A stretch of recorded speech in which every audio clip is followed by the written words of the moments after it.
Bienvenido a la presentación de audio de la fuente principal de la naturaleza del libre albedrío por David Kelly. El libre albedrío es una pregunta fundamental en filosofía porque es el fundamento de la ética.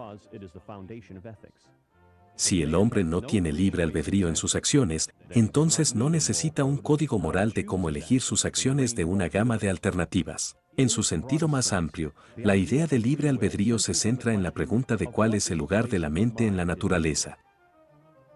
En la primera parte de esta charla, el Dr. Kelly se centra en tres cuestiones básicas, una formulación de la teoría del libre albedrío en oposición a la posición determinista, la teoría del libre albedrío de Ayn Rand y el argumento de que la existencia del libre albedrío violaría la ley de causalidad. La segunda parte examina la abolición desde una perspectiva biológica y describe en términos generales por qué se podría haber esperado que el desarrollo y la expansión del cerebro, que condujeron a la forma conceptual de cognición del hombre, también dieran lugar a la abolición. Conocido filósofo, profesor y escritor, David Kelly obtuvo su doctorado en filosofía en la Universidad de Princeton en 1975. Desde entonces, ha enseñado filosofía, ciencias cognitivas y otros cursos en Vassar College y Brandeis University. Los libros del Dr. Kelly incluyen La evidencia de los sentidos, El arte del razonamiento y una vida de los propios derechos individuales y el estado de bienestar. Recientemente apareció en el especial de noticias de ABCTV de John Stassel, Grid, y es un popular conferencista e invitado a un programa de entrevistas. El Dr. Kelly es fundador y, desde 1990, director ejecutivo del Instituto de Estudios Objetivistas en Poughkeepsie, Nueva York. Esta conferencia se dio en 1986 en la conferencia del Instituto de Portland. El Dr. Kelly presentó una fascinante extensión de las ideas de Ayn Rand sobre el libre albedrío para mostrar que el control volitivo del hombre sobre su conciencia no solo es completamente consistente con la ley de la causalidad, sino que también actúa como un regulador o mecanismo de gobierno sobre el contenido de su conciencia. Mi tema para hoy y la próxima vez es la naturaleza del libre albedrío. Ahora, el libre albedrío es una cuestión fundamental en la filosofía. Es una cuestión de importancia crucial. Si elaborara una lista de las 10 preguntas principales en filosofía, el libre albedrío ciertamente estaría en ella. Es una de las preguntas sobre las que cualquier sistema de filosofía tendría que tener una posición para contar como un sistema filosófico significativo. Y la razón principal de su importancia es que es la base de la ética. Si no tenemos libre elección sobre nuestras acciones, si no tenemos la capacidad de elegir libremente qué acción realizaremos entre una gama de alternativas, entonces difícilmente necesitamos un código moral que nos diga cómo elegir acciones de una gama de alternativas. Si no somos moralmente responsables de nuestras acciones, difícilmente se nos puede culpar o elogiar por ellas. En términos morales, si no tenemos elección sobre los objetivos que perseguimos, entonces no necesitamos un código de valores que nos diga qué objetivos perseguir. Así que la ética es la razón principal por la que el tema del libre albedrío es tan importante. Pero hoy me voy a centrar en el libre albedrío desde una perspectiva algo diferente. En realidad, mis dos conferencias juntas van a tener una perspectiva algo diferente sobre la pregunta. Durante varios años, he estado interesado en lo que en filosofía se llama el problema mente-cuerpo. Como saben, en el objetivismo, la dicotomía mente-cuerpo es una parte importante del análisis de Ayn Rand para una serie de tendencias filosóficas a las que se opone, como el idealismo platónico, la idea del amor platónico versus el sexo o el arte versus el entretenimiento.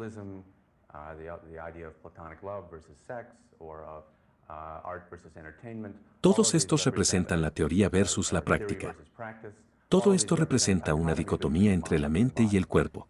Pero en filosofía, el problema mente-cuerpo tiene un enfoque algo más estrecho. Significa que es una cuestión de cuál es la relación entre la mente, la conciencia y la base física de la conciencia, el cerebro en particular. Y un poco más ampliamente, es la pregunta de cuál es el lugar de la mente en la naturaleza. ¿Cómo es que la naturaleza exhibe un fenómeno como la conciencia?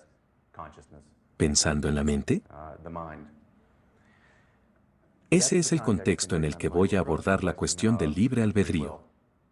A menudo se dice que el libre albedrío puede parecernos plausible desde adentro cuando reflexionamos, cuando introspectamos sobre la forma en que funcionan nuestras mentes, pero que tenemos que abandonar la idea del libre albedrío cuando nos miramos desde afuera como seres en la naturaleza sujetos a la ley de la naturaleza. Esta es la idea de que el libre albedrío no es compatible con una orientación científica, que es una reliquia de una perspectiva religiosa, un producto de ilusiones, el tipo de cosas que solo una persona de mente blanda en las humanidades podría creer. Es la idea de que algún día, cuando sepamos más sobre cómo funciona el cerebro, recordaremos la idea del libre albedrío de la forma en que ahora recordamos la idea de que las estrellas se mueven en esferas cristalinas empujadas por ángeles. Creo que esta idea es completamente falsa. Cuanto más pienso en el papel biológico de la conciencia y la forma de conciencia del hombre en particular, y cuanto más aprendo sobre la forma en que funciona el cerebro, más natural me parece que tengamos libre albedrío. Cuanto más claramente me parece que el libre albedrío encaja perfectamente en una visión científica coherente de la naturaleza. Así que ese es mi enfoque en estas dos conferencias de hoy. Sin embargo, tenemos que comenzar por establecer algunos fundamentos, y esto va a significar cubrir un terreno con el que creo que algunos de ustedes probablemente estén familiarizados hoy. En la conferencia de hoy, quiero cubrir tres temas básicos. Uno, en primer lugar, tenemos que formular la cuestión con precisión. Necesitamos averiguar qué es exactamente lo que dicen los deterministas y qué es lo que dice una teoría del libre albedrío. En segundo lugar, quiero repasar la teoría del libre albedrío de Ayn Rand, que sostiene que la elección esencial del libre albedrío es la elección de enfocarse, la elección de pensar. En tercer lugar, y por último, quiero plantear el problema de la causalidad, la supuesta contradicción entre el libre albedrío y la causalidad. Es la idea de que la existencia de la abolición violaría la ley de la causalidad. Lo diré en general, y luego esa será nuestra plataforma para entrar en más detalles la próxima vez. Así que permítanme comenzar formulando el tema. Y necesito comenzar con algunos comentarios sobre el concepto de elección. Ahora todos sabemos que en nuestras vidas enfrentamos una elección. Nos enfrentamos a alternativas. Hacemos esto todo el tiempo. Elegimos si ir a una determinada escuela o universidad en lugar de a otra. Nosotros elegimos qué trabajo aceptar. Nos enfrentamos a decisiones sobre si dejar un trabajo. Nos enfrentamos a decisiones en nuestras relaciones personales, si continuar una relación o terminarla, si comenzar una. Elegimos si salir el sábado por la noche o quedarnos en casa. Este es obviamente un fenómeno real. Todos sabemos, si miramos dentro de nuestras mentes, que hay ocasiones en las que decimos, podría hacer esto o aquello y tenemos que pensar en cuál hacer. Nadie podría negar que ese fenómeno ocurre. Incluso un determinista que dice que el resultado está predeterminado por un conjunto completo de factores, todavía tiene que reconocer ese fenómeno de deliberación y elección. Así que hoy, cuando uso el término elección, quiero usarlo en un sentido neutral, no como una abolición implícita, y por lo tanto como algo, como un término que el determinista puede usar para referirse a un fenómeno psicológico real. Cuando quiero referirme específicamente a una elección considerada libre, hablaré de una elección libre o de volición. De acuerdo, necesito hacer este punto terminológico por razones a las que llegaremos en un minuto cuando defina el determinismo y el libre albedrío. Muy bien, ¿qué es el determinismo? Los deterministas dicen que en cualquier momento dado solo hay una acción que un individuo puede tomar, y esa acción está determinada por la suma total de las causas que operan en el individuo hasta ese momento. Ese total de suma total de causas puede incluir su personalidad, sus creencias, valores, condición física, sus genes, sus padres, su educación, su entorno físico y social. Un determinista dice que sus procesos mentales, sus procesos cognitivos funcionan como la percepción. Puede haber una serie de pensamientos conscientes que atraviesan su mente, pero el producto está determinado inexorablemente por factores causales. De la misma manera que la percepción es y, por lo tanto, en cierto sentido es automática, no tiene selección. De la misma manera, Determine dice que sus acciones están inexorablemente determinadas de la misma manera que lo está un reflejo. De nuevo, en una acción, puede haber una secuencia de consideraciones, sentimientos y deseos que se encuentran entre algún estímulo y alguna respuesta, pero el vínculo entre ellos es tan necesario como en el caso del reflejo de sacudida de rodilla. Cuando el médico golpea su rodilla, usted ya no tiene el control de lo que siente, lo que quiere, lo que hace, de lo que tiene el control de su rodilla cuando se sacude. Por lo tanto, podemos definir el determinismo como la opinión de que todas las acciones, pensamientos y elecciones son necesarias por factores antecedentes. Y esa es la definición que he puesto en el folleto. Por cierto, debería asegurarme de que todos tengan una copia de esto para seguir. ¿De acuerdo? Si no lo haces, debe haber copias en la parte de atrás. ¿De acuerdo? El determinismo es la tesis de que todas las acciones, pensamientos y elecciones son necesarias por factores antecedentes. Y estos factores antecedentes, por supuesto, son en sí mismos los efectos de causas anteriores, que son los efectos de causas anteriores que se remontan en el tiempo. En última instancia, toda la secuencia está fuera de nuestro control. Eso es determinismo. ¿Y el libre albedrío? Una teoría del libre albedrío sostiene la posición opuesta. Si has estudiado la lógica aristotélica, es la posición contradictoria exacta. El libre albedrío dice que alguna acción, elección o pensamiento no es necesaria por factores antecedentes. Algunas acciones, quizás no todas, pero al menos algunas, están bajo control volitivo directo. Con respecto a estas acciones, enfrentamos alternativas genuinas en el momento particular. Hay más de una acción posible para nosotros en el siguiente instante. La suma total de las causas que operan en un momento dado deja a un individuo con más de una alternativa. Y cuando alguien toma una decisión y realiza una acción, podemos decir que podría haber hecho lo contrario. Podría haber actuado para otro, de otra manera. Ahora, estas son definiciones generales. Establecen los principios en los que todos los deterministas, por un lado, y todas las teorías del libre albedrío, por otro lado, estarían de acuerdo. Pero dentro de cada campo hay varias versiones diferentes de cada tesis general. Y solo para darles una idea del rango de posibilidades aquí, quiero decir algo sobre las variedades de la teoría determinista y las variedades de la teoría del libre albedrío. Los deterministas están de acuerdo en que todas las acciones son necesarias por factores antecedentes. Entonces, la siguiente pregunta obvia es ¿cuáles? ¿Qué factores? ¿Qué tipo de factor es el más importante? Y podemos clasificar a los deterministas por la forma en que responden a esa pregunta. Así que permítanme repasar brevemente tres categorías diferentes de puntos de vista deterministas. Los llamo determinismo ambiental, psicológico y fisiológico. El determinismo ambiental dice que los determinantes primarios de la acción son causas en el entorno externo, particularmente el entorno social. Este punto de vista dice que la naturaleza del hombre es esencialmente plástica. Somos maleables. Tenemos una naturaleza innata que es susceptible a una influencia y dominación completas por parte de las fuerzas que actúan sobre nosotros. De acuerdo. Ahora el ejemplo más conocido de este tipo de determinismo sería probablemente el conductismo. La teoría psicológica está asociada con B.F. Skinner. Skinner dice que lo que hacemos es el resultado de la forma en que hemos sido condicionados a lo largo de todo el curso de nuestras vidas. A lo largo de nuestras vidas, hemos sido recompensados por algunas acciones de los padres, de nuestros maestros, empleadores, amigos, etc. Y hemos sido castigados por otros. Hemos actuado y hemos tenido una consecuencia negativa.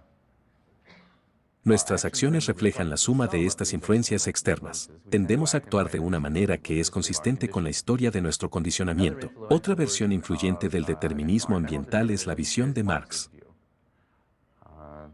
Marx sostuvo, como ustedes saben, que todo el reino de la personalidad, lo que él llamó el reino de la conciencia, incluidas las ideas, los valores, los sentimientos, todo eso es un subproducto causal de las fuerzas subyacentes reales que son económicas, como el modo de producción, el sistema de clases de una sociedad, la distribución de la propiedad. Eso es lo que mueve la historia. Porque eso es lo que mueve a la gente, y los pensamientos individuales de las personas son simplemente subproductos. Son epifenómenos, cosas como el vapor arrojado por la máquina de vapor que no funciona más. Marx a menudo decía que la conciencia es un producto social, y de una forma u otra, esta visión es muy común para las personas de la izquierda política, prácticamente cualquiera, de hecho, de los liberales de izquierda. Casi siempre hay algunos arcillos de una teoría del determinismo ambiental en funcionamiento, como se puede ver más claramente si se observan sus teorías del crimen. De acuerdo, el determinismo psicológico dice que los determinantes primarios de la acción son factores psicológicos internos como pensamientos, sentimientos y deseos. Estos se unen de cierta manera y tendemos a actuar sobre la base de nuestro deseo más fuerte, sobre el cual no tenemos otra opción. Es particularmente claro en el caso de la teoría de Freud, que es quizás la versión más conocida del determinismo psicológico, que tiene que ser determinista porque Freud sostiene que los pensamientos, sentimientos y sentimientos conscientes son productos de algunos factores subconscientes sobre los cuales, por supuesto, no tenemos control. Como le gustaba decir a un expositor, para Freud, la mente consciente es una boquilla para el subconsciente. De acuerdo. Y finalmente, el determinismo fisiológico sostiene que los determinantes primarios de la acción son eventos neuronales en el cerebro. Estos son eventos físicos, el disparo de células individuales, circuitos y bucles de retroalimentación, y todo lo demás que sucede dentro de grupos de células, ensamblajes celulares en el cerebro.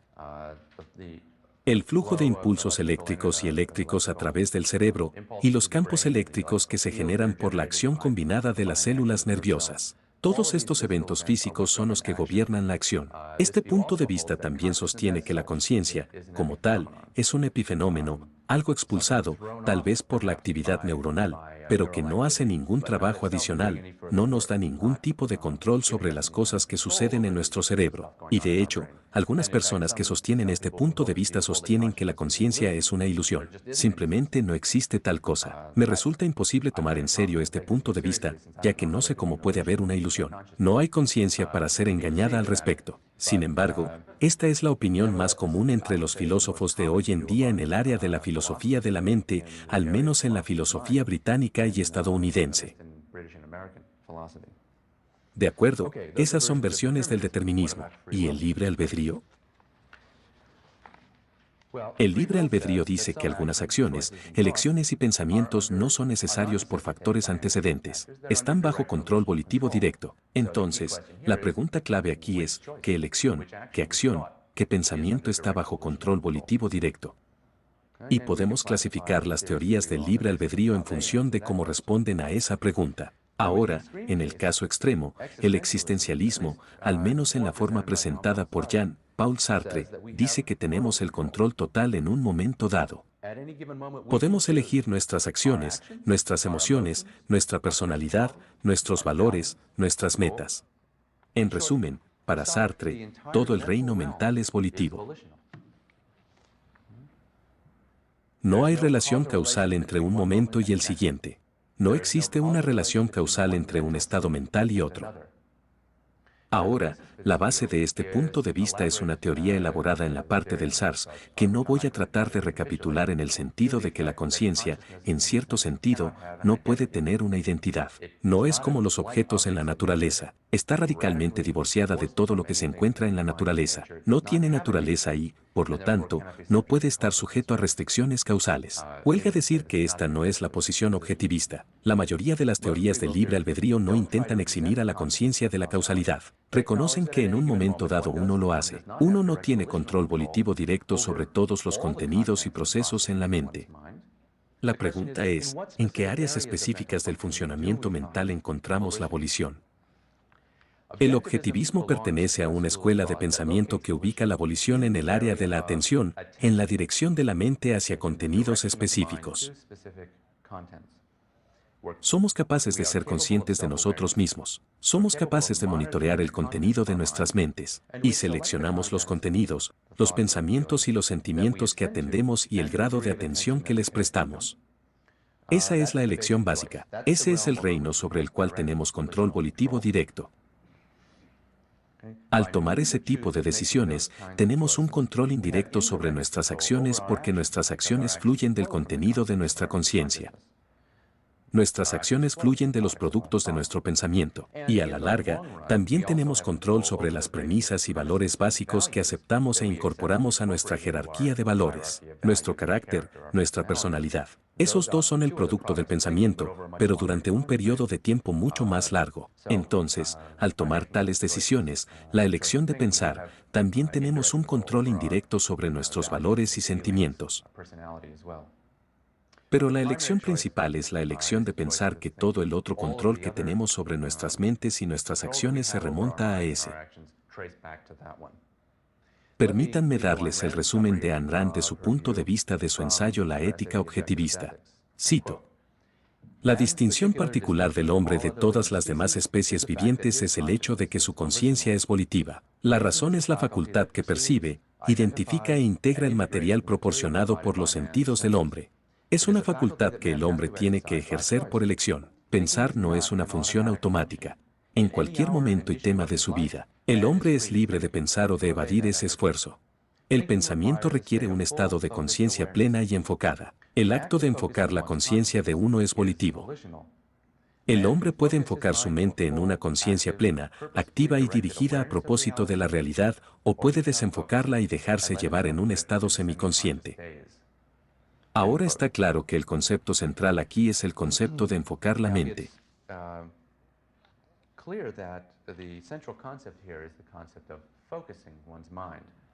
La esencia de la voluntad previa es una elección para enfocarse. Así que comencemos con la pregunta, ¿qué significa eso? Miremos un poco más de cerca este acto de enfoque. Y quiero comenzar con una analogía con un fenómeno a nivel perceptivo. Llamémosle atención perceptiva. Supongamos que estás solo por la noche en tu casa. Estás leyendo un libro. Eres poco consciente de lo que te rodea, de los muebles que te rodean, de los ruidos habituales de la calle o, si vives en el campo como yo, de los grillos y los pájaros, etc. La sensación de la silla y la sensación del libro en tus manos. Y eres poco consciente de la disposición visual de los objetos que te rodean. Pero solo eres vagamente consciente de todo eso porque estás enfocado en el libro. Estás absorto en lo que lees. Y luego escuchas un ruido de arañazos en la puerta como ese.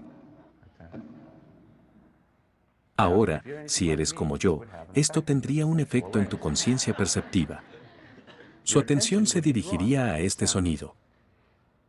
Pero además, y lo que es más importante, el nivel o la intensidad de su conciencia perceptiva aumentaría.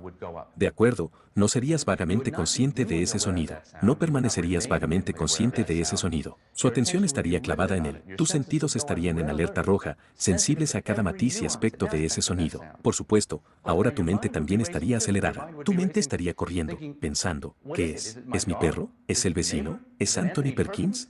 Como de Saiko, ya que estoy inventando el ejemplo, y estoy creyendo en el universo benevolente, digamos que es tu perro, pero deja eso de lado. No me preocupa tu funcionamiento conceptual, tu pensamiento. Solo me concéntrate en tu atención. Aquí está claro que algo le sucedería al carácter de su conciencia perceptiva. De acuerdo, si pensamos en la conciencia perceptiva como una especie de foco, entonces dos cosas han sucedido aquí. Uno, el foco de atención se dirige a un nuevo elemento en su entorno, pero también el nivel o la intensidad de la luz ha aumentado. Ha subido la potencia de la luz.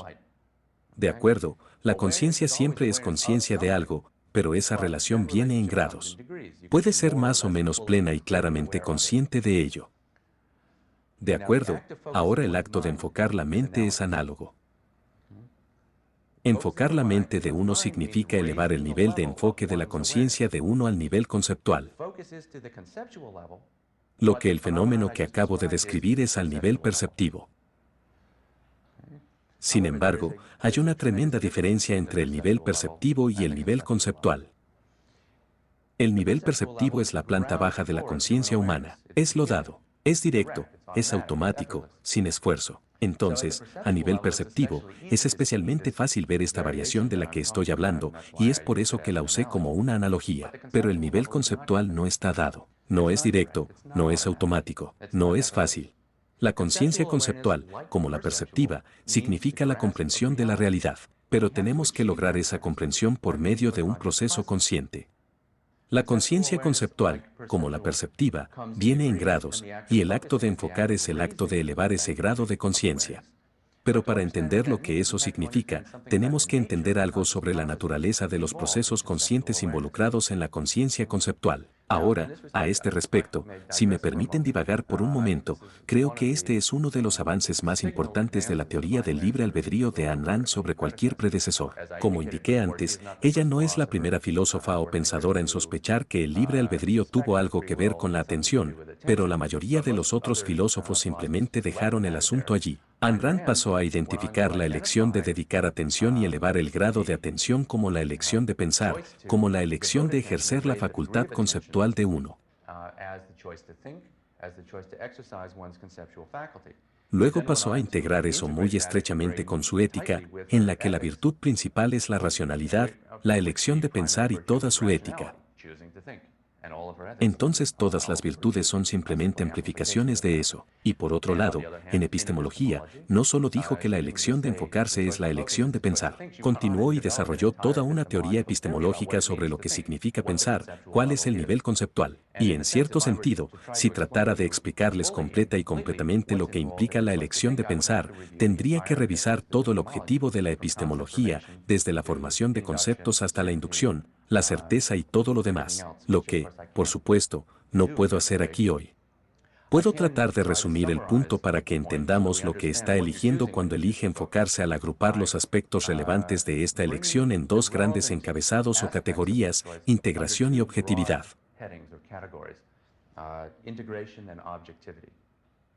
Integración y objetividad. Y comenzaremos con la integración. Todo pensamiento, todo funcionamiento conceptual humano implica la identificación de relaciones, en última instancia, relaciones entre concretos perceptivos de una forma u otra. Eso es lo que hacemos cuando pensamos, y la identificación de esas relaciones es lo que quiero decir en el sentido más amplio y fundamental con el término integración. Cuando ves un animal en un zoológico y lo reconoces, en una granja, digamos, y lo reconoces como un caballo, lo que estás haciendo es relacionar a ese animal con una cierta clase de otros animales que has identificado y subsumido bajo un concepto. Por supuesto, para formar ese concepto en primer lugar, lo que tenías que hacer era reunir. Observe que ciertos animales tenían ciertas similitudes y que diferían de otros animales en ciertas formas. La similitud y la diferencia son relaciones. Los pones juntos sobre la base de la similitud para formar el concepto y una nueva unidad mental surgió en ese proceso, a saber, el caballo conceptual. Así somos siempre. Nuestro pensamiento siempre está ocupado en formar nuevas unidades mentales sobre la base de las relaciones que percibimos en la realidad, o está tomando esas unidades mentales y asimilando nuevos concretos a ellas. Identificar nuevos objetos como instancias de un concepto o de un principio general. Cada operación del pensamiento conceptual, desde la clasificación hasta el razonamiento y la explicación, implica la conciencia de las relaciones entre los objetos en la realidad, similitud, indiferencia, causa y efecto, género y especie, premisa y conclusión, etc. Entonces, en ese sentido, estar enfocado significa actuar en la política de integración. Actuar con el compromiso de integrar. Significa no tratar cada objeto como una unidad autónoma, como algo separado de cualquier contexto, sino comparar y contrastar, notar sus similitudes y diferencias con otras cosas, identificar sus causas, integrarlo en un marco de conocimiento único y unificado. Por ejemplo, supongamos que estás en una clase de historia en la universidad y el profesor está hablando de cómo los industriales de finales del siglo XIX eran varones ladrones. De acuerdo, ayer en su clase de economía, el tema era cómo los empresarios explotan a los trabajadores. El día antes de eso, el profesor de ciencias políticas hablaba una y otra vez sobre cómo los empresarios ricos corrompen a los políticos y hacen que se escriba una legislación que se adapte a sus propósitos. Ahora puede tratar cada una de estas como una instancia aislada, tomar cada afirmación por su valor nominal y dejarla así, y me temo que así es como funcionan muchos estudiantes. O podrías integrarlos. Se podría decir, ¿no tienen estas diferentes opiniones algo en común? ¿No hay algún tipo de doctrina común por la que estoy siendo adoctrinado? O supongamos que estoy sintiendo una emoción y quiero identificarla. Ahora, a un nivel de integración bastante bajo, podría decir que mi proceso de pensamiento podría equivaler a algo como esto: me siento un poco deprimido, tengo como los blas. Ese podría ser mi primer paso para identificarlo.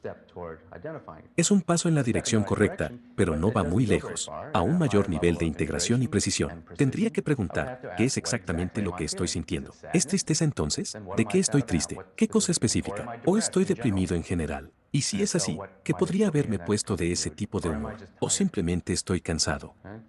Entonces, en ese sentido, elegir enfocarse significa adoptar un enfoque integrador del conocimiento, un enfoque no pasivo. Significa hacerse cargo, operar con la política mental de identificar nuevos objetos y nuevos concretos en términos conceptuales, asimilarlos en el contexto del conocimiento que ya tienes y expandir ese contexto buscando nuevos patrones, integraciones más amplias, distinciones más finas. Entonces, la elección de enfocarse es la primera y diría que la más importante, la elección de integrarse. Para juntar dos y dos. Pasemos ahora a la objetividad, el segundo encabezado principal. La conciencia perceptiva, por su propia naturaleza, está en contacto con la realidad.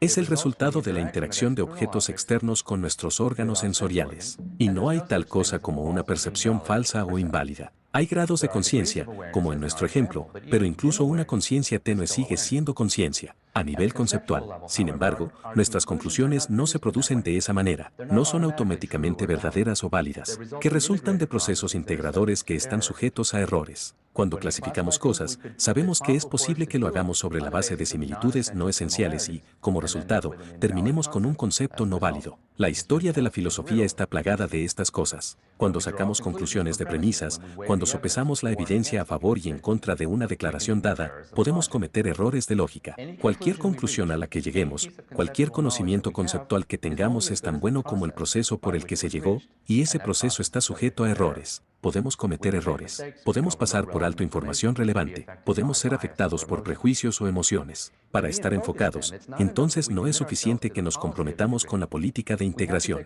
Tenemos que asumir la responsabilidad de la precisión y objetividad de ese proceso.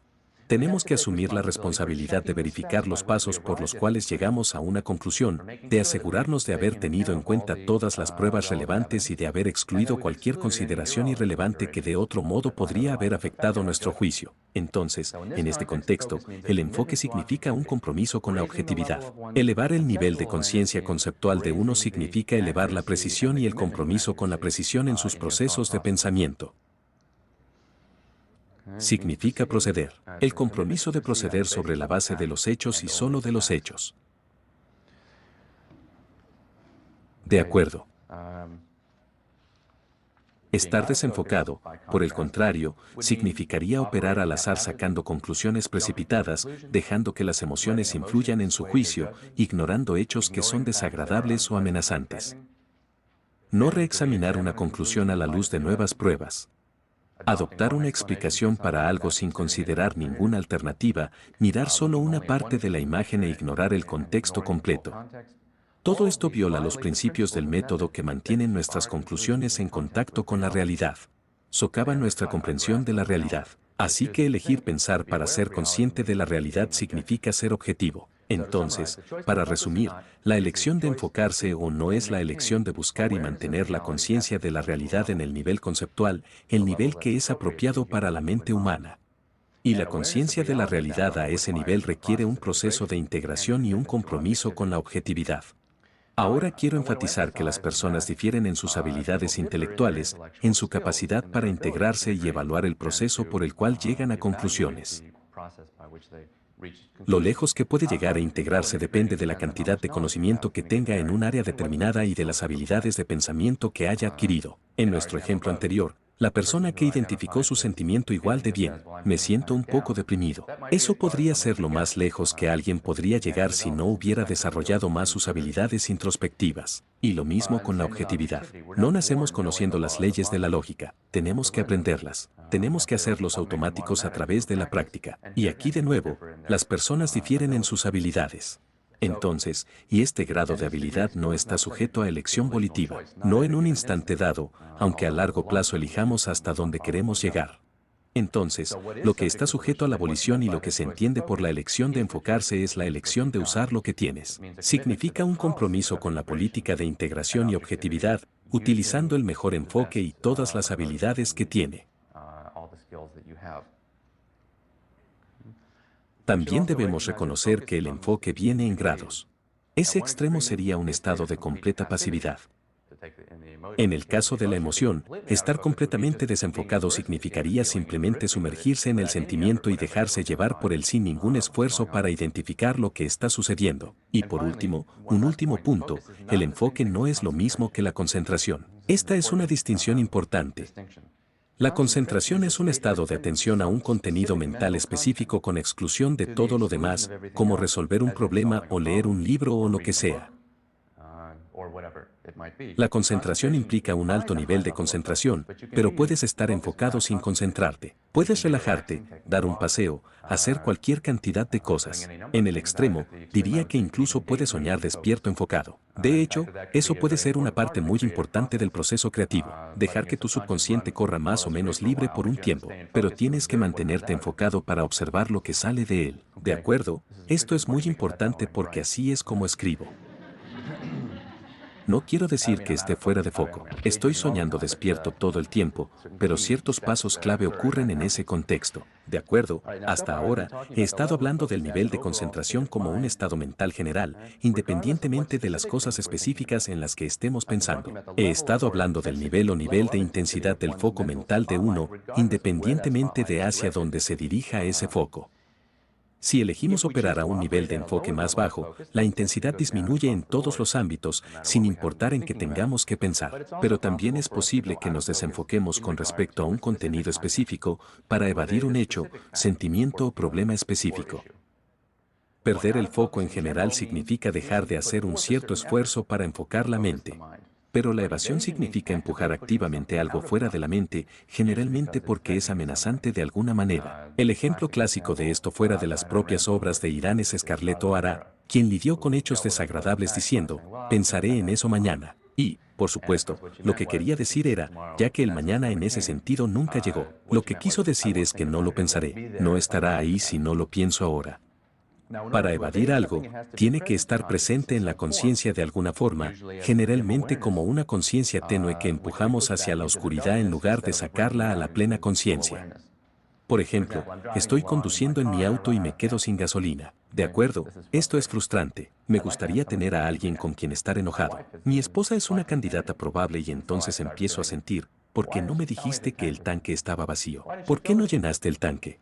Y tengo la satisfacción de no tener la culpa de lo que fue una acción estúpida. Y es muy satisfactorio. Pero a menos que esté completamente fuera de control, el pensamiento se me ocurrirá en algún momento. Espera un minuto. ¿Por qué tuviste que llenar el tanque? ¿Por qué tuviste que contarme sobre el medidor de gas? ¿Cuándo puedo mirarlo yo mismo? Tengo contacto visual con la realidad. Está justo ahí.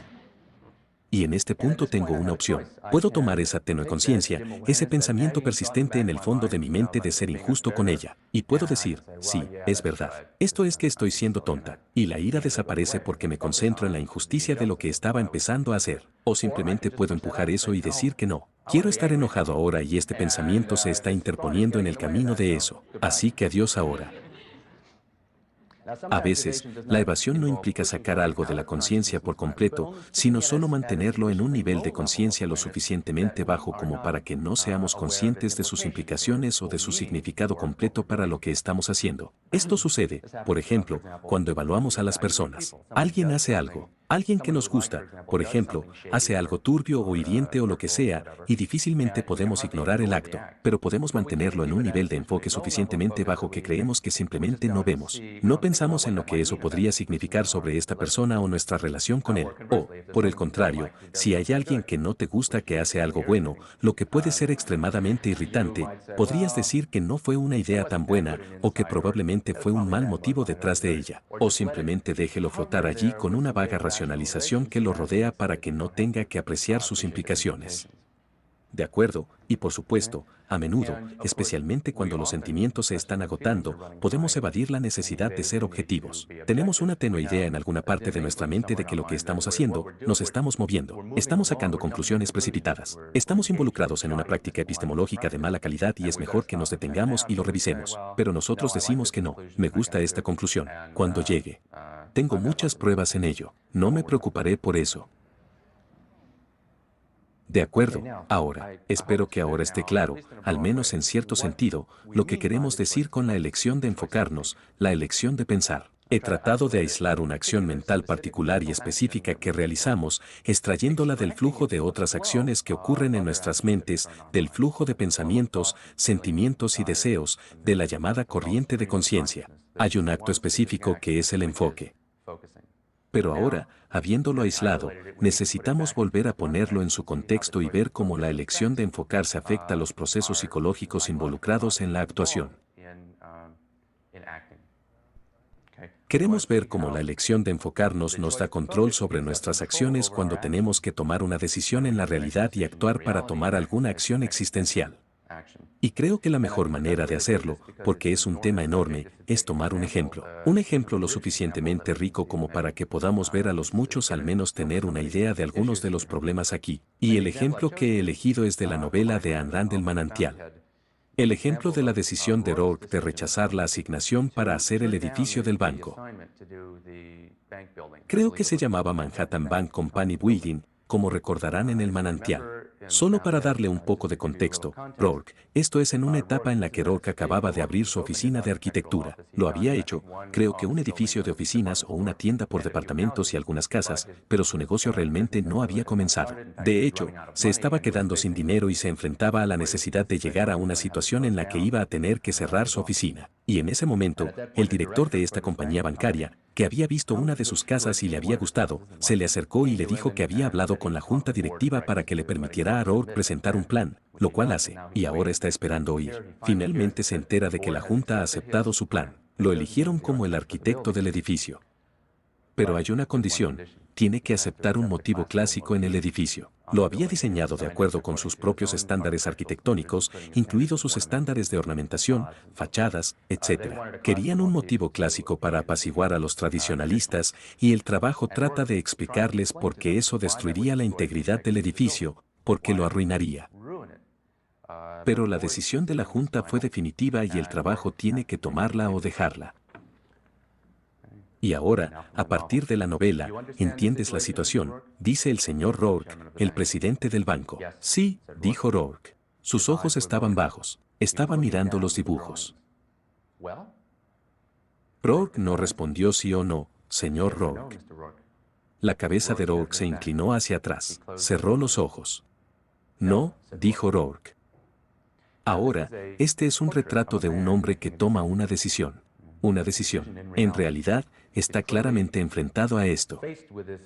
Lo que está sucediendo dentro de su mente es un ejemplo de lo que describo. Al principio de la elección, está pensando en las alternativas. Lo vemos desde afuera, pero tratemos de leer entre líneas y pensar en lo que está pasando por su mente. Tiene que tomar una decisión clara y su elección, cualquiera que sea, se basará en sus valores y en su juicio sobre lo que servirá mejor a esos valores. Por un lado, tiene un motivo muy poderoso para aceptar una comisión. Este es un proyecto más grande que cualquier cosa que haya hecho y va a avanzar en su carrera. Si no lo hace, está al final de su dinero.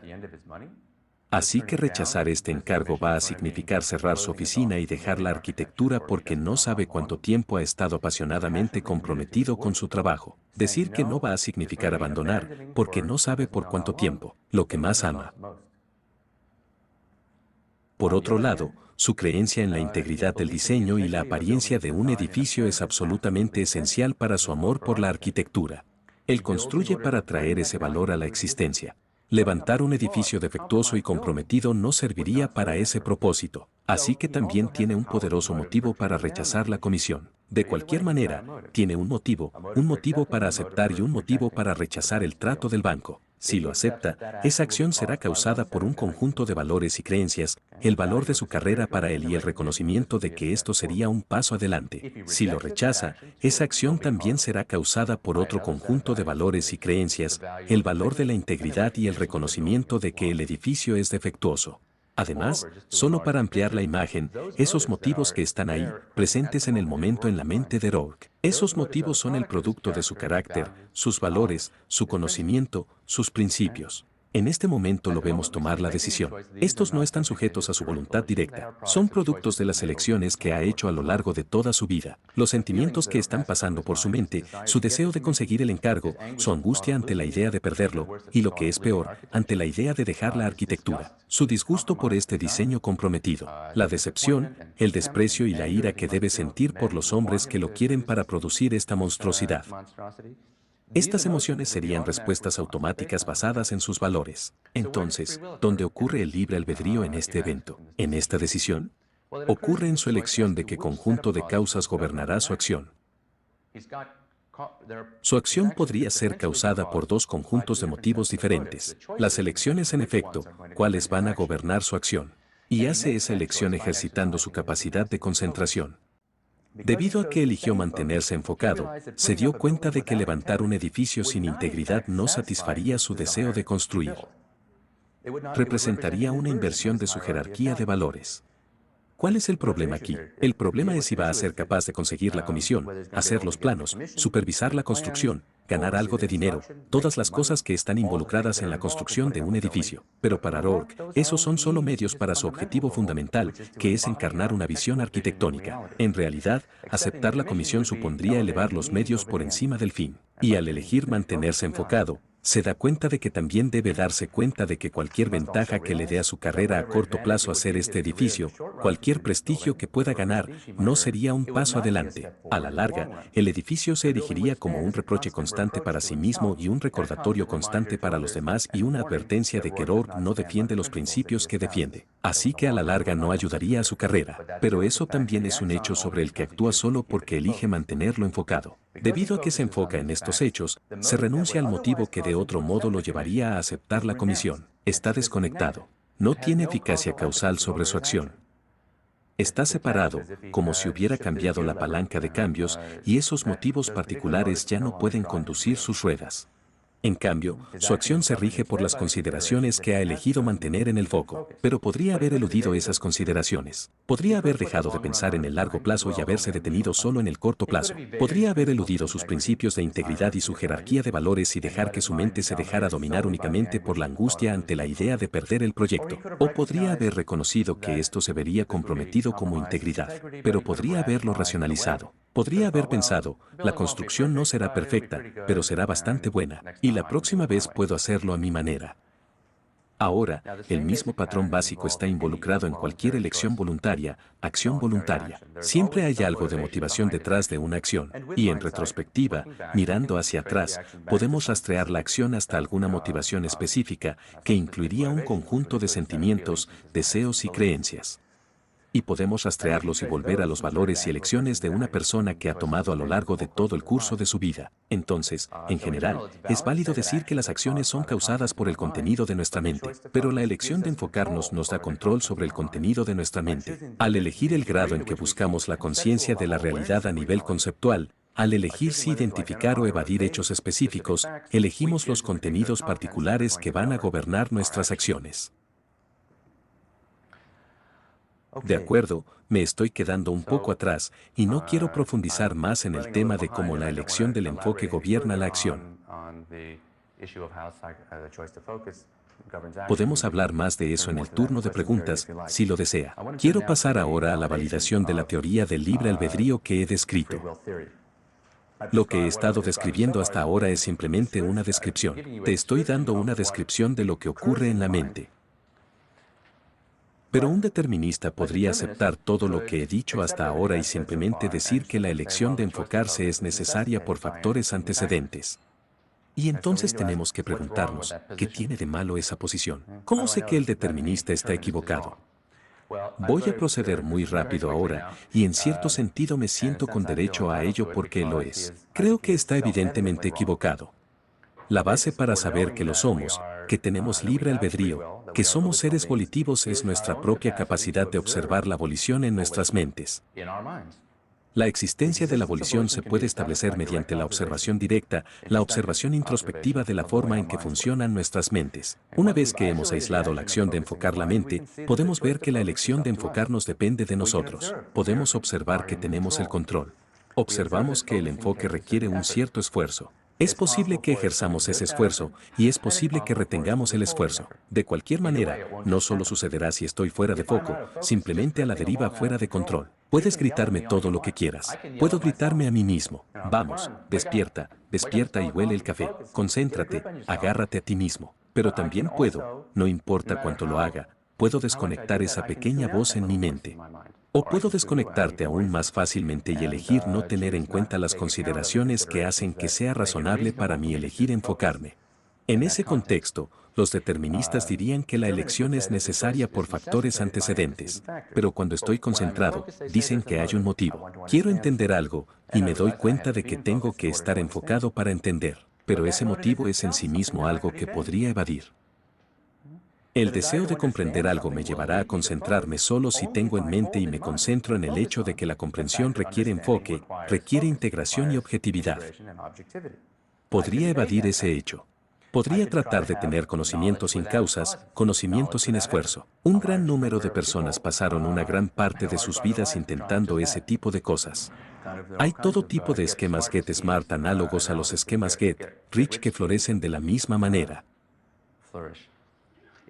Un determinista diría que cuando me desenfoco o evado, también hay un motivo. Me molesta el esfuerzo que se necesitaría para concentrarme, o algún hecho es demasiado desagradable para mí, pero en ese caso, voy a ser consciente, aunque sea débilmente, de que no voy a llegar a ninguna parte sin esforzarme, o voy a ser vagamente consciente de que el hecho no desaparecerá solo porque lo saque de mi mente.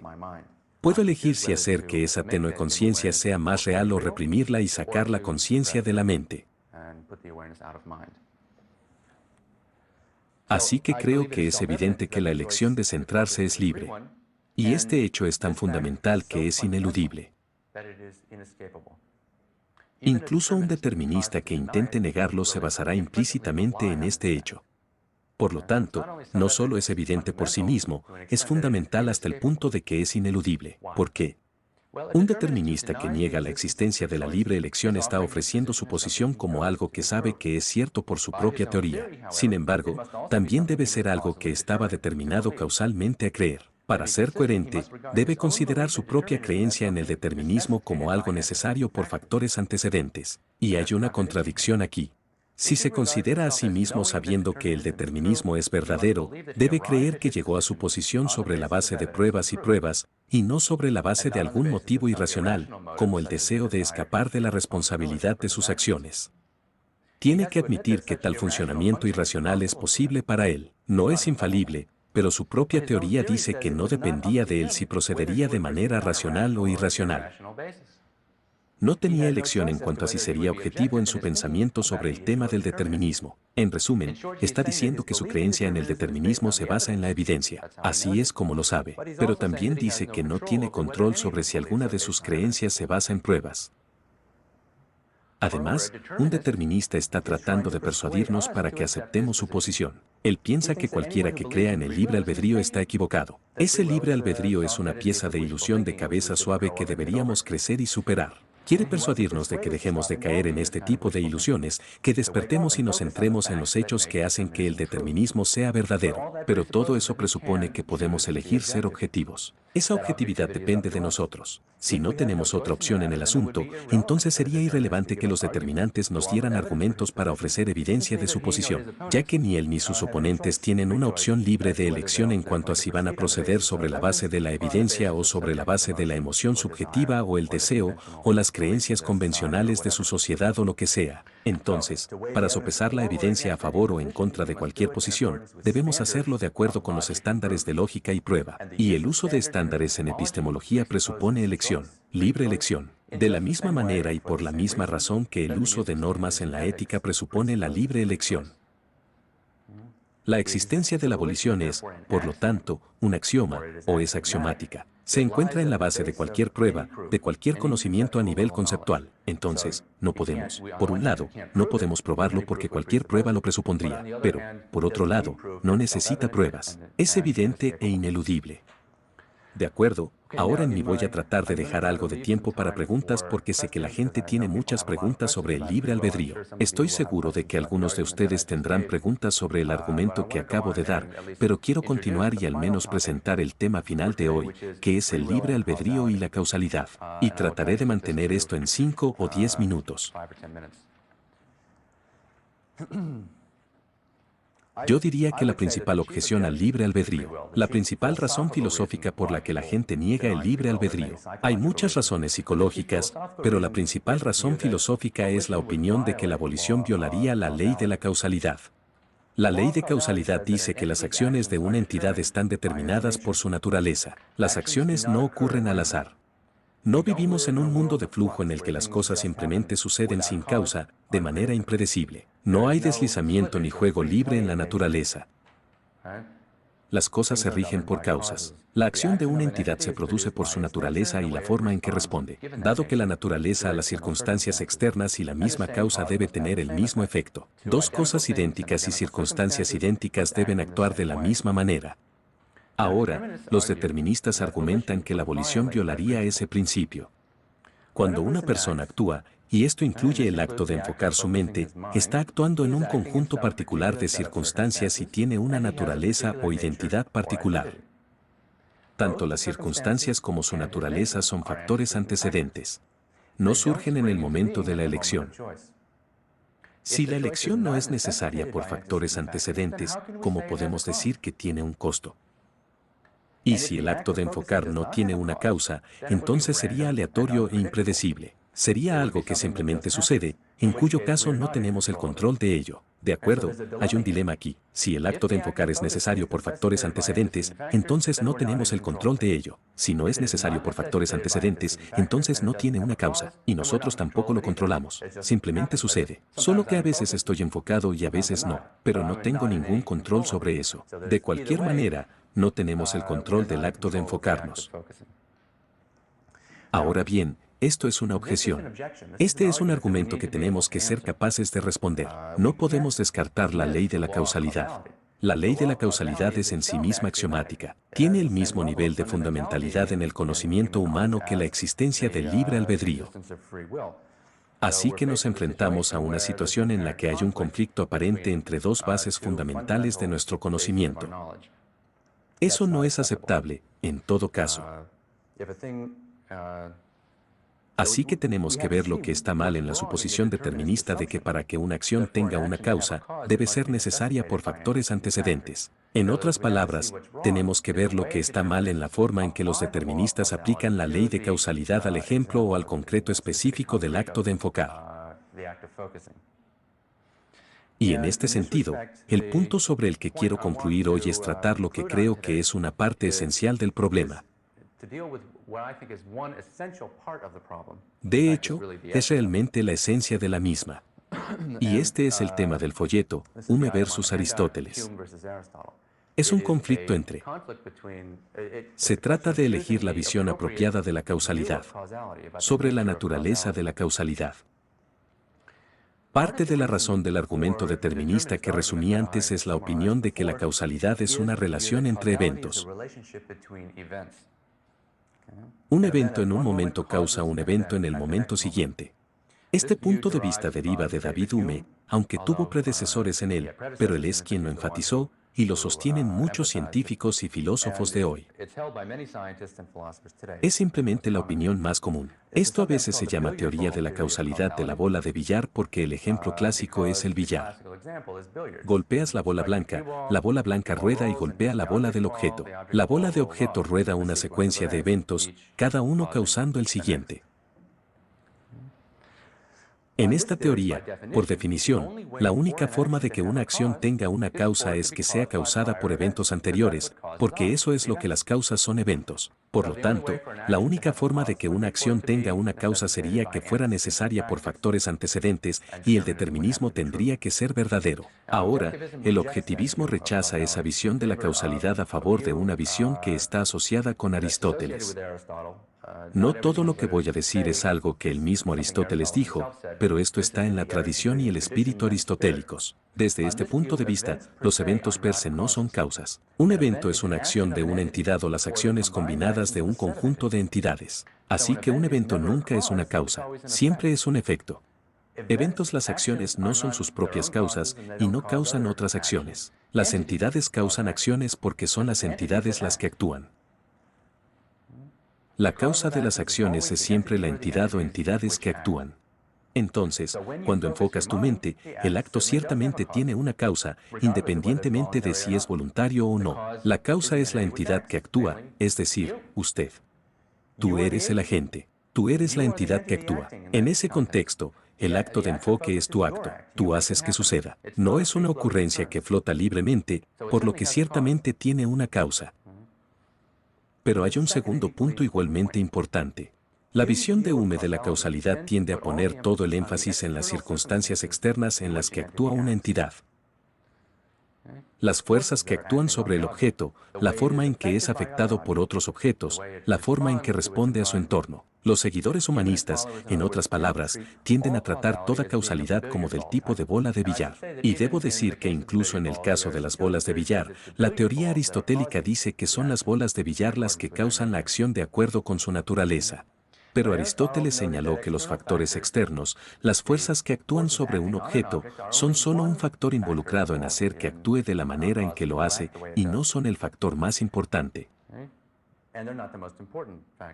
Dado que una entidad es la causa de sus acciones, el factor más importante es la naturaleza de la entidad misma, la identidad de la cosa que actúa. Esto podría incluir su materia, lo que Aristóteles llamó la causa material. Incluye la forma en que se organiza esa materia, la estructura interna, el conjunto de relaciones que exhiben los componentes cuando forman esa estructura. Incluye las propiedades y las potencialidades del objeto. Incluye toda su identidad. Es esa identidad, en conjunto con las circunstancias externas, la que explica la forma en que actúa la entidad. La entidad actúa de acuerdo con su naturaleza, y su naturaleza determina la forma en que responderá a las circunstancias externas. Determinará qué influencias externas pueden afectar al objeto y cuáles no. Por ejemplo, el precio de los huevos en Providence es un factor externo que rige cómo está presente en el contexto de una gallina que pone un huevo en Providence. Pero la gallina no está respondiendo al precio de los huevos en Providence. No es decir, levántate, voy a aprovechar esto. Esto no es algo a lo que puedas responder simplemente porque la naturaleza no lo permite. De acuerdo, lo que este punto de vista permite es una visión mucho más sofisticada de la causalidad que el tipo de bola de billar. La visión aristotélica, que dice que la causalidad es una cuestión de la naturaleza o identidad de los objetos que actúan, permite a Aristóteles o a un aristotélico reconocer que puede haber muchos modos diferentes de causalidad en la naturaleza, que puede haber muchos tipos diferentes de relaciones específicas entre la naturaleza de una entidad y las circunstancias externas en las que actúa. Y de hecho, ahora discutiré brevemente y elaboraré con más detalle la próxima vez. Creo que esto es exactamente lo que observamos en la naturaleza. Para anticipar un poco, objetos inanimados como bolas de billar responda de una manera esencialmente pasiva a las fuerzas que actúan sobre ellos. Los organismos vivos, como las plantas, están dirigidos a un objetivo. La fuente de sus acciones viene de dentro, en un sentido que trataré de definir la próxima vez. Animales, yendo un paso más allá, los animales actúan sobre la base de la conciencia y los deseos. Exhiben causalidad psicológica, y un aspecto de esto es que el lugar de control sobre el acto se ha movido aún más hacia adentro, y el hombre finalmente tiene la capacidad de razonar, de introspectar, de enfocarse en su conciencia. Es natural ver eso como la culminación de esta tendencia hacia un control cada vez más interno sobre la acción. Y si nuestra naturaleza nos da un control completo, si nuestra naturaleza nos permite enfocarnos libremente ejercitando la capacidad de enfocarnos, eso no violaría la ley de la causalidad. Al ejercer la elección libremente, estaríamos actuando completamente de acuerdo con nuestra naturaleza. La abolición entonces no violaría la ley de causalidad. Sería un ejemplo de la ley de causalidad. Sería una instancia de una entidad que actúa de acuerdo con su naturaleza. Ahora creo que lo que acabo de darles es una respuesta filosófica al problema de la causalidad o la objeción de que el libre albedrío violaría la causalidad. Y como respuesta filosófica, creo que es adecuada.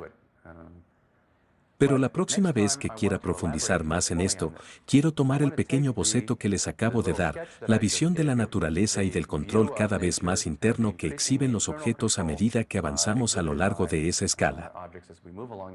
Esta visión de la naturaleza que la teoría de la causalidad de Aristóteles hace posible. La próxima vez quiero tratar de hacerlo real presentándolo con cierto detalle, pero por hoy haremos una pausa aquí. Gracias.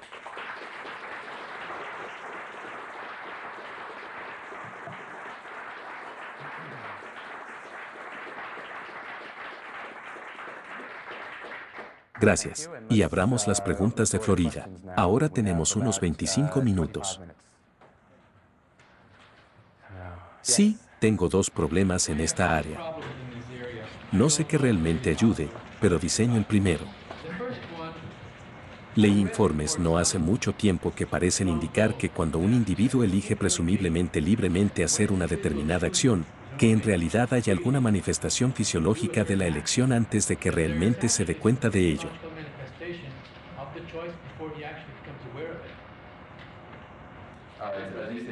Experimentos de Benjamin Lavie parece indicar algún tipo de determinismo para reaccionar.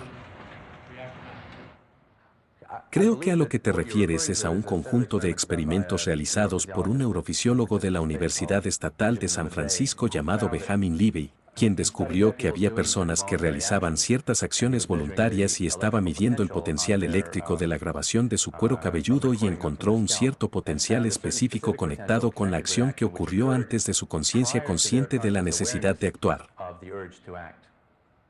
¿Suena como lo que eres? Esa es la única evidencia fisiológica real y clara de ese tipo que conozco. De acuerdo, tuve la sensación de que esta pregunta podría surgir porque leí Science News y este artículo estaba en Science. Creo que incluso apareció en el New York Times. Permítanme explicar brevemente cuál fue ese experimento porque necesitan ver el contexto completo. Lo que Levi hizo fue hacer que la gente realizara una acción de apretar los puños y les dijo que lo hicieran sin ninguna planificación. Él dice, no lo planees. Simplemente se sientan en una habitación y cada vez que tienen el capricho de cerrar la mano, dice, háganlo. No lo planifiques. No intentes hacerlo en un momento específico, solo cuando suceda. Cuando sienta la necesidad de cerrar la mano, tome nota de cuando sucede eso. Y él se lo permitió. Dijo, fíjate en dónde está bien la posición de una manecilla en un reloj para que puedas saber cuándo, en tiempo objetivo, fueron los primeros en darse cuenta del impulso. ¿De acuerdo? Y lo que encontró, además, estaba grabando desde el cuero cabelludo, grabando algo llamado potencial de preparación, que es una tendencia fisiológica en el calado.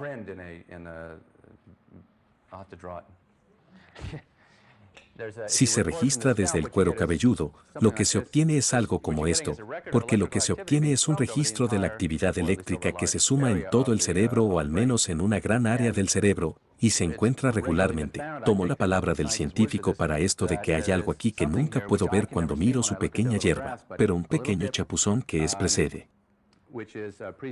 Si la acción ocurre en este punto en el tiempo, precede a que ocurra aproximadamente la mitad de un segundo antes de la acción. Y lo que Levi encontró fue que la conciencia de la gente de su impulso ocurrió 0,2 de segundo, solo unas 0,2 de segundo antes de que ocurriera el acto. Entonces, este potencial de preparación, que creen que proviene de la corteza motora y, por lo tanto, es una fuente del acto, precedió a la conciencia consciente de cualquier impulso para actuar. Y, por lo tanto, la conclusión es que la acción ya estaba en camino fisiológicamente de realizarse antes de que la persona tuviera alguna pista de que la estaba haciendo. Entonces, ¿cómo podría tener un control consciente? Ahora permítanme decir, en primer lugar, que el propio Levi no saca la conclusión de que no tenemos libre albedrío. Su conclusión fue, El libre albedrío consiste en la capacidad de tener poder de veto sobre el acto. En otras palabras, el acto no está en movimiento, pero puedes detenerlo. Y continúa haciendo algunos experimentos más en los que no sé cómo las personas realizan este acto de introspección porque estamos hablando de milisegundos. Estamos hablando de décimas de segundo aquí antes de un acto que dice, cuando comience el impulso, deténgalo. Y encontró la misma conciencia del potencial de preparación 3 décimas de segundo más tarde. Pero entonces el acto no ocurrió. Así que Libby mismo piensa que es el libre albedrío, pero él piensa que es el único poder de veto sobre los impulsos que son generados por el subconsciente. Ahora permítanme, antes de darles mi respuesta, permítanme preguntar, ¿alguien tiene alguna objeción al carácter de este experimento? Sí. Creo que esa lectura que comienza justo antes de que el tipo quiera cerrar el puño es parte de lo que ya está siguiendo su decisión de hacer eso. Ya sea cuán consciente fue esa decisión porque es una acción fácil de hacer. Creo que eso es parte de toda la acción, no es algo que precede al hombre que quiere tomar la acción, pero es parte de la decisión de tomar la acción. Pero dijiste que la decisión no era consciente. Y entonces Lube podría decir, está bien, llámalo una decisión si quieres, pero lo que eso significa es que no eres conscientemente la fuente de la acción. Tal vez un grado de conciencia. Es consciente, pero no mucho. No estás enfocado en ello muy agudamente porque es una acción tan simple. Ha sido un grado de conciencia. De acuerdo, ciertamente aceptaré el punto de que la simplicidad de la acción y el carácter del acto son importantes aquí. Así que déjame seguir y ver qué otras respuestas se le ocurren a la gente. Sí, el experimento requiere una decisión para anotar un tiempo, y esa decisión solo puede ocurrir después de la decisión original. Mueves la mano, 2 décimas de segundo más tarde. Prestas atención al tiempo, pero solo lo haces después de haber movido la mano. E incluso hay un tiempo involucrado entre los ojos y el cerebro, que perderá algo de tiempo. ¿Cómo medirían eso con precisión? Hay algunas preguntas que se han planteado sobre la validez de esta técnica de medición. Pero lo que hacen es que sabes que hay una mano grande, como el reloj de un niño moviéndose, y notas la hora en que es para ti. Recuerde dónde estaba la mano cuando elija o sienta la experiencia. El impulso de actuar, su primer conocimiento consciente de cualquier impulso de actuar. Yo no. Creo que corrigieron cualquier retraso de tiempo entre la transmisión del ojo al cerebro. Creo que están corregidos por eso, que este efecto permanece después de corregirlo. De acuerdo, déjame conseguir uno más. ¿Y si no tomas una decisión cuando te dicen que agarres la mano? Has tomado la decisión, en cierto sentido, de programar tu subconsciente de que vas a hacer eso en algún momento. Así que la oferta original se hizo antes de que entraras en la habitación. Y luego, cuando lo haces, eres consciente de que lo vas a hacer. De acuerdo, diría que en combinación con los otros comentarios, eso es exactamente correcto. Este acto es algo que te dicen que hagas.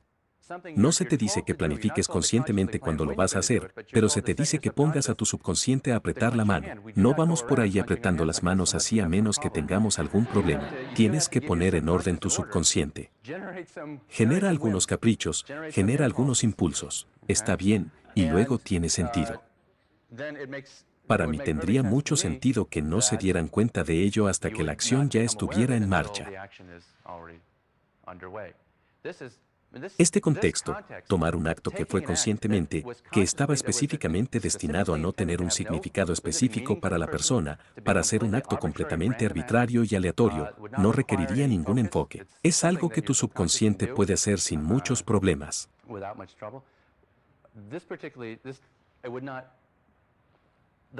Toda la situación es una que, debido a la naturaleza del acto involucrado, no influiría particularmente en la elección de enfocarse. Ed, no he leído esto, pero leo lo mismo, tienes que ser tú.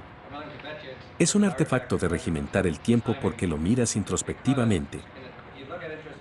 En una situación como esa, ¿cómo vas a decidir qué hacer? Eso, te dirás a ti mismo ahora, está bien, pero tienes la duración de la percepción y no el reloj. Tienes la duración del pensamiento.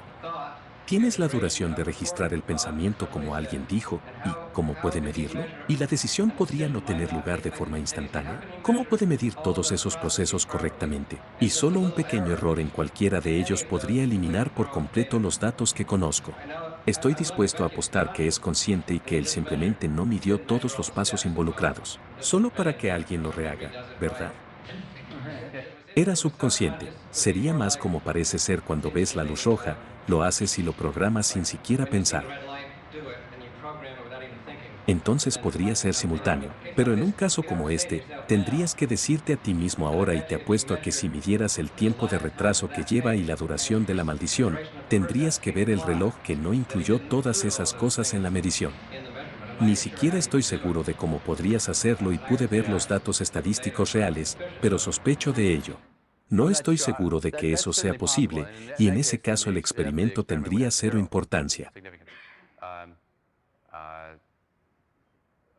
Leí su resumen no en los trabajos de investigación originales, sino en la revista interdisciplinaria, una especie de resumen de ello, y pensé que tenía alguna forma de corregir o tener en cuenta, al menos el proceso de transmisión perceptual. Ver el reloj en grabación en sí mismo es un retraso, mucho menos decidir entonces actuar sobre esa percepción. ¿Y puedes medir la duración de todos ellos con precisión? O bueno, esa es una buena pregunta, y que realmente no podría darte una respuesta al respecto.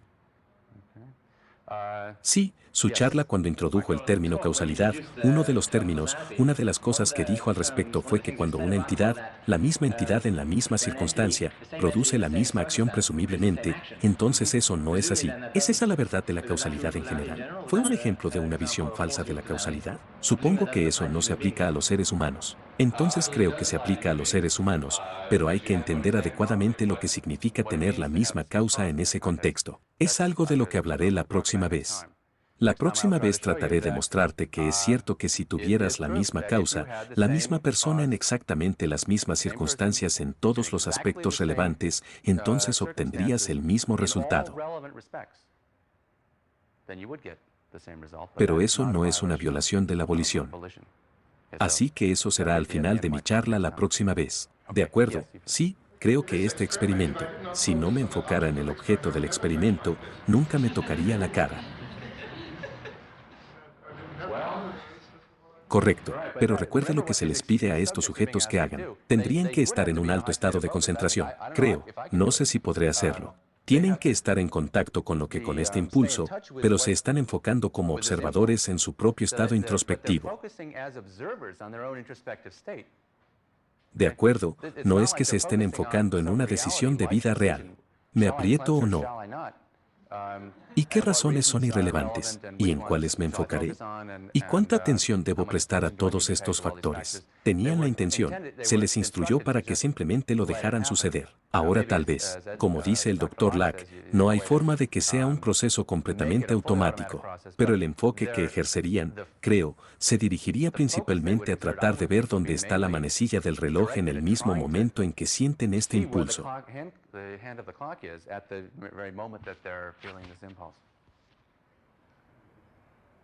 Sí. Intentaron en absoluto averiguar si había algún retraso entre el impulso eléctrico y si alguien estaba tratando de hacer algo conscientemente.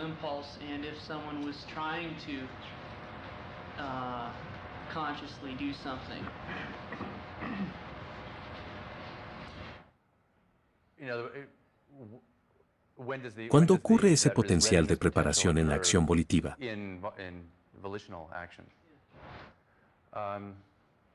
Es una buena pregunta. Creo que descubrieron que ocurrió un poco antes en ese caso, un poco antes. ¿No es precisamente cierto? No. En el caso de que el individuo intentara planear hacerlo en algún instante específico, ocurriría del orden de un segundo antes de la acción.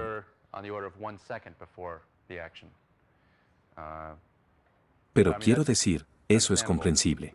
Estarías mirando el reloj ahora y tienes que ejercer control en ese sentido. Sí, creo que tuviste la tuya. Sí, estoy tratando de entender tú. ¿Estoy en lo cierto? Entendiendo que no elegimos elegir. Y sin embargo, este es mi gran problema con el libre albedrío. Y, sin embargo, tratar de evitar esa regresión aparentemente infinita en la que no elegimos enfocarnos. Y puedo estar malinterpretando que conoces la situación aquí, pero ese es mi problema. Quiero asegurarme de que entiendo el problema, tratando de elegir enfocarse como lo que se te ocurre. ¿Cómo inicias el proceso o lo que sea?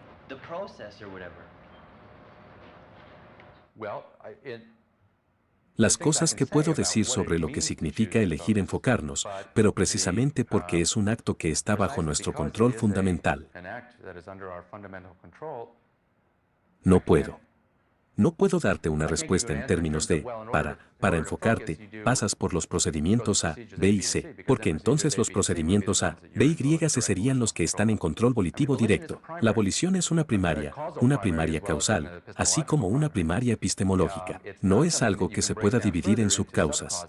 Una secuencia de operaciones que realiza en el curso de hacerlo. Tú solo lo haces. Así que la única forma de explicar para responder a su pregunta, creo, sería darle una descripción más completa, tal vez de lo que está eligiendo si elige enfocarse. O qué es lo que estás eligiendo si eliges no enfocarte. Pero la elección en sí, no creo que pueda ser más elaborada. Creo que mi problema se originó una vez cuando escuché a Harry Binswanger tratando de elaborar sobre el libre albedrío y lo sugirió. Dio el ejemplo de cuando dices que te despiertas por la mañana o estás dormido y te despiertas y estás en un estado subconsciente mientras duermes y te despiertas y sacudes la cabeza. Y él lo dio como un ejemplo de, en cierto sentido, usar tu libre albedrío o despertarlo o encenderlo o lo que sea. Y de ahí vino el problema, ¿de dónde viene esto? Una especie de encender tu conciencia o lo que sea, no lo sé. Ese sería un contexto en el que es una especie de contexto especializado. Por lo general, la elección de centrarse, no estás en un estado completamente inconsciente al principio. Y si estás seguro, la actividad fisiológica tiene que ocurrir antes de que estés en posición de elegir, de ejercer la elección. Tienes que ser consciente de una cosa. Y entonces, en ese contexto, la elección de enfocarse sería algo que sucede en la última etapa en la que dices que sabes que eres consciente y que estás rodando y decides tomar el control en lugar de simplemente a la deriva y aturdido. Pero no importa de qué contexto se trate. Es una elección que ejerces directamente. Si preguntas, ¿puedes elegir enfocarte? En cierto sentido, no. Esa elección se te impone por la naturaleza de tu cerebro. Estás en cada momento en una posición de elegir qué nivel de esfuerzo mental vas a ejercer. De acuerdo, sí, me parece que eso podría ser similar a una validación del libre albedrío. Ciertamente podría encajar en esos datos experimentales. Si tuvieras algo así como un piloto de carreras, de hecho, él querría acortar esa brecha entre casi para que sea un reflejo. Quieres acortar el periodo de veto de su conciencia. Conscientemente, si ve que se acerca algo, quiere acortar el tiempo entre esto, el chapuzón. Yo lo llamo reflujo ácido. Querría acortar ese tiempo. Pero eso aún sería el resultado de que antes de esto considerara esta cosa. Entonces, no lo sé. No soy neurocientífico. No sé si eso está sujeto a variación o si es parte de algún tipo de fenómeno de tiempo de reacción fijo o qué.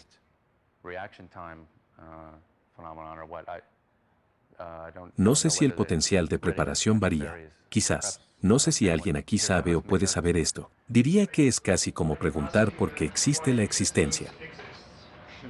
Para pedir antecedentes, ¿quién causa la abolición de qué precedente?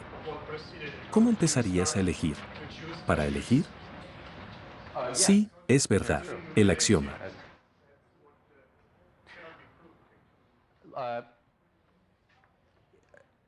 Sí y no. Creo que estás en la medida en que la abolición es una primaria causal que no se puede reducir a una secuencia de operaciones. Es verdad, y al igual que con otras primarias causales, no puedes preguntar, de acuerdo, ¿cuál es la explicación de esto? Pero en otro sentido, es válido. Así que estamos hablando, pero ahí, estamos hablando de la elección real que hiciste en un instante dado. Creo que es posible. Este es un aspecto en el que la abolición difiere de algo como la existencia. Es posible explicar de dónde viene la capacidad dado el arroz, ¿verdad?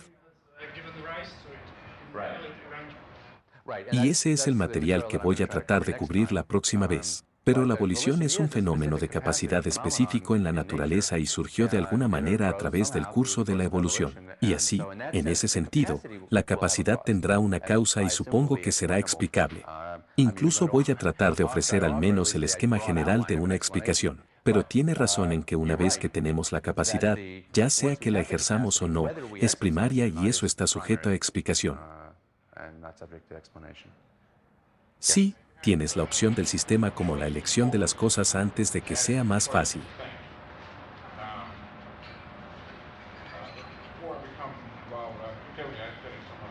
Relacionado, parece que se centrarían en algo como una estafa o un golpe.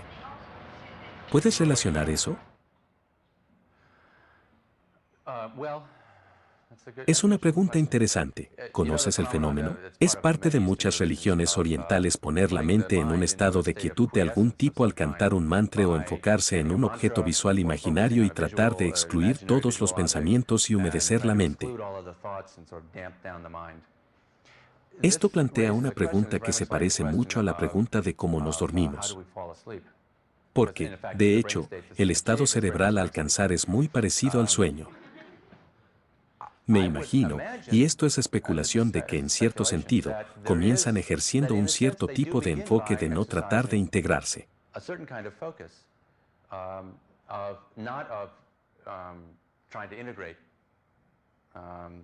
En este caso, tratando de enfocar y concentrar la mente de una manera contemplativa en un solo objeto. Pero quiero decir, lo que la mente hace es pensar que se integra. Pasa por un proceso consciente. Entonces, si usas la capacidad de concentrarte para evitar que la mente haga lo que está diseñada para hacer, y creo que esta es la intención. Apaga la mente. Y no me sorprende que eso pueda producir un estado de pasividad.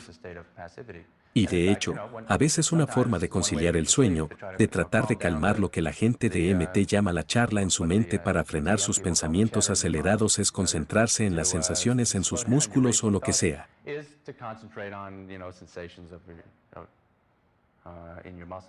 Y a veces eso, pero el producto no existe. Es una especie de caso paradójico porque te enfocas para sacarte de la necesidad de tener que concentrarte, te duermes. Así que sí, en la parte de atrás. En lo que respecta al disfraz del experimento, parece que lo que está haciendo es una especie de sugerencia post-hipnótica de que estas cosas emanan de las elecciones de la persona para apretar o emanan del subconsciente de la persona. Y si la señal sale del subconsciente de la persona y va a sus músculos para apretar su conciencia, ese impulso tiene que venir después del subconsciente, por lo que me parece que como resultado es perfectamente razonable.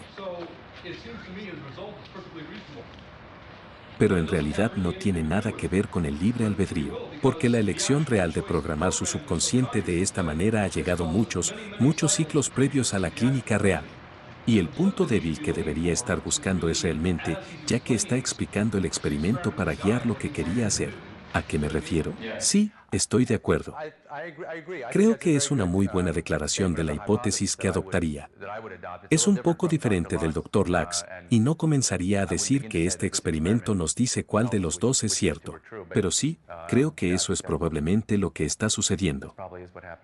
Es lo que está sucediendo. Vale, ¿hay alguien más antes de que lo llame Michael? ¿Ya te he llamado? De acuerdo, ¿alguien más?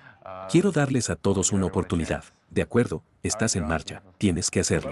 Podemos elegir enfocarnos, aumentar el nivel de nuestra conciencia, pero ¿hasta qué punto podemos elegir el contenido de ese enfoque? Hay dos opciones, solo hay una, y luego obtenemos el contenido que nos da el subconsciente. Yo diría que principalmente elegimos el nivel de conciencia y los contenidos son suministrados por cualquier propósito que tengamos, cualquier orden permanente que le hayamos dado a nuestro subconsciente. En efecto, por ejemplo, ahora estás en un estado de enfoque. Estoy seguro de que si digo quién es el primer presidente de los Estados Unidos, un cierto contenido mental nadará en sus mentes. George Washington. Así es, ¿no? Mírate, este rompecabezas se ve. Yo diría que en ese caso es un claro ejemplo. En ese caso, he dado una orden permanente a tu subconsciente y he obtenido una respuesta. Pero dentro del reino de la conciencia, habrá cosas que son centrales y cosas que son periféricas. Cosas de las que eres vagamente consciente, cosas en el fondo de tu mente, en la punta de tu lengua. Este fenómeno y dentro de él, ustedes eligen el enfoque como una elección parcial de los contenidos que, en cierto sentido, están en su conciencia para llevar a la vanguardia. Y así, en ese sentido, es un proceso selectivo, así como el aumento de la intensidad o el proceso de nivel. Sí, podemos explicar por qué no se trata de conceptos por parte del proponente del libre albedrío cuando hace argumentos del libre albedrío. Y los deterministas solo pueden decir que esos argumentos están determinados, los argumentos del libre albedrío en sí mismos. ¿Por qué eso no es un robo de conceptos por parte del libre albedrío? Creo que es un robo de conceptos. Está robando el concepto de lógica, evidencia, del hecho de que es la base de la posibilidad de esos conceptos, que es la volición. Así que se podría decir que el problema es que está robando el concepto. Es como un determinista que tenía una visión moral apasionada o elaboraba un código de ética. Él diría que está robando el concepto de ética de una de sus condiciones previas. Así que yo diría que es un robo de conceptos. Y esa es una buena identificación. De acuerdo, gracias.